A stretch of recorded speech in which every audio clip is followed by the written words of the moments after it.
We have let our beef shanks go a good 2 hours now, so I want to go through here, and because they weren't totally submerged in the liquid, I am going to turn them again. I did it once about an hour ago. Probably going to do it 2 or 3 times. Just we want to make sure that we have, all the meat in the liquid because we don't want anything to dry out. Now, one thing earlier we talked about was that just in case my liquid did evaporate, if I had one of those crock pots that gets really hot even on low, what I would do is throw maybe a little more beef stock in here. I had the cup of beef stock, cup of wine. I probably wouldn't add any more wine, but I would certainly be able to add beef stock just to keep everything nice and moist. But I've got plenty of liquid in here. It's no issue whatsoever. I do want to keep track of that bay leaf that I have in there just to make sure that when I am ready to serve this that I don't leave that in there. It's not really going to hurt you, but it's not good for you either, so you always want to make sure you take those out before you serve them. So this is going to go another 2 hours for 4 hours total. That's, again, what's great about a slow cooker crock pot. I can let this go. Once it's complete, I can turn it down to keep warm and wait for my party, so no big deal there. What I am going to do while this is going, figure this would be a good time to do the traditional topping for osso buco. It's just called a gremolata, which is basically, it's just chopped parsley, lemon zest, and raw chopped garlic, just combined in a bowl. So hopefully it's going to give it some nice acid, cut through the fat that's going to be in the sauce. So we're going to go ahead and we're going to chop a little bit up here. Should tell you real quick here why I have my parsley in this nice water dish. If you've ever had herbs, things like that, parsley, anything in your fridge that just goes bad right away, because it's probably because you keep it in the bag that you buy it at the store. Little tip you can pick up here is if you take your herbs and just put them in a glass, stem side down obviously, put some water in here, your herbs are going to last a real long time. I mean, this is what florists do with roses that have been flown halfway around the world all the time.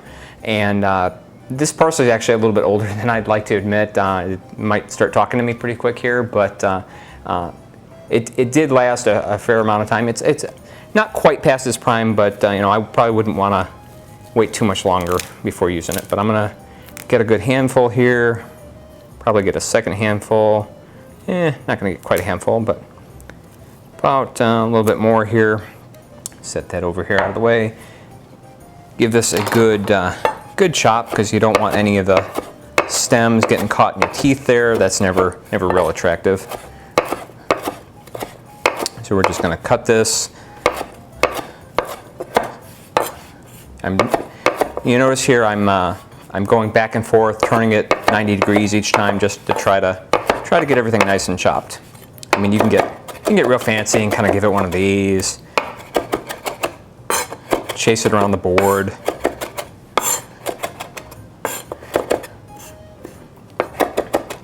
You're never going to see me on the Olympics for, knife speed skills, but I do try to be pretty accurate here.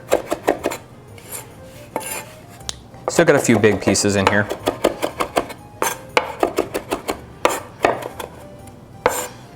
Probably one more time through here. One thing I didn't mention is my parsley was actually washed before I put it in the container here with the water, because go ahead and wash it now. I can grab it right out of the fridge. I can immediately chop it here. I don't have to worry about washing it and drying it again, because if you use parsley, herbs, anything that's wet, it's going to turn almost black on you pretty quick. So if you do wash it, make sure you dry it really well before you go ahead and cut it.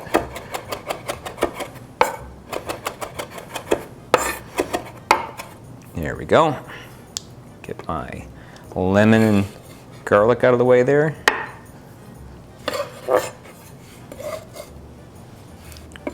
Get this off to the side. Tell you what, we will go ahead, since we got knife in hand, we'll do the garlic here. I'm going to slice it really thin and then mince it. Just like the garlic we had in our osso buco, you really don't want that unpleasant surprise of getting this giant piece of garlic in your teeth.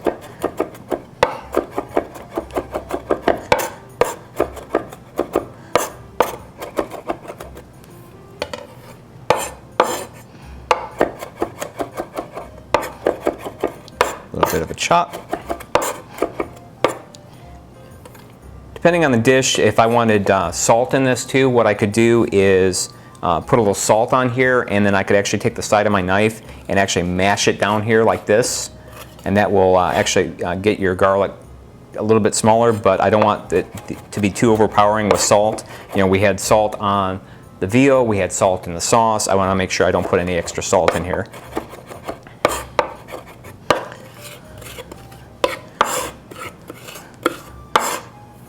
It's probably pretty good. You notice I didn't worry about cleaning up the board too much because it's all going to get mixed up here anyway. And when I'm finished, this is going to go in the fridge for the couple hours while the osso buco finishes off, so we don't have to worry about it going bad or anything. Right, lemon. You've seen me and my microplane before, so no big deal there. We're just going to go ahead, get some of this nice zest off here, making sure, of course, that we don't go down so far that we get the white, because that's very bitter.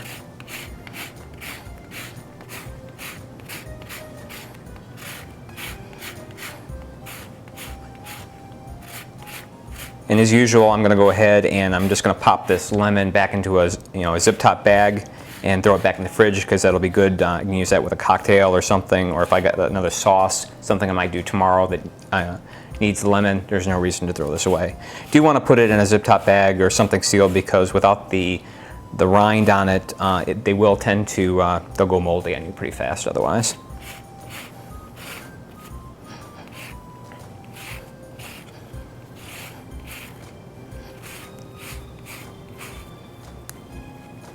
You know, a lot of food, especially any old world cuisine like Italian food, they're very, very smart about balancing food. So we've got a pretty rich sauce with the tomatoes, the fat from the beef, and so the acid here in the topping is something that'll help balance that out. We get a little bit of acid from that white wine we use in there as well. That's probably pretty good.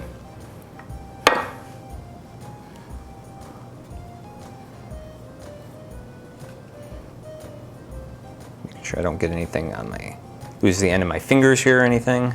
Again, wouldn't want to do that. I'm going to grab a spoon from my drawer here.